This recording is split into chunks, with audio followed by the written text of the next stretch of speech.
IPL வரலாற்றில் Delhi capitals செய்த மிரட்டலான சாதனை பற்றி தெரியுமா? 225 ரன்கள் அடிச்சும் தோற்றுப்போன ராஜஸ்தான் ராயல்ஸ் ஓப்பனிங் பேட்டிங் வெற்றி பெற்றால் தான் அணி வெற்றிக்கு உதவும்.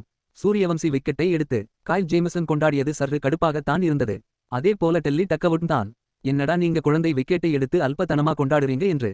ஜெய்ப்பூரில் நடந்த 43வது லீக் போட்டியில் முதலில் பேட்டிங் செய்த ரியான் பராக் 90 ரன்கள் மற்றும் டோனோவன் ஃபெரேராவின் 47 நட்சத்திரக்குறி ரன்கள் அதிரடியால் 225 ரன்களை குவித்தது. ஆனால் 226 ரன்கள் என்ற இலக்கை துரத்திய டெல்லி கேபிடல்ஸ் பதும் நிசாங்கா 62 மற்றும் ராகுலின் 75 அதிரடியால் 19.1 ஓவரிலேயே இலக்கை எட்டி சாதனை படைத்தது. இது ஐபிஎல் வரலாற்றிலேயே டெல்லி அணி வெற்றிகரமாக சேசிங் செய்த மிகப்பெரிய இலக்கு ஹையஸ்ட் ரன் சேஸ் ஆகும். இந்த வெற்றியின் மூலம் பிளே ஆஃப் ரேஸில் டெல்லி மாஸ் காட்டியுள்ளது.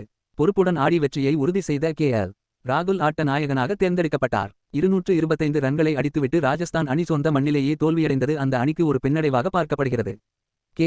ராகுலின் இந்த இன்னிங்ஸ் பற்றி நீங்க என்ன நினைக்கிறீங்க? கமெண்ட் பண்ணுங்க.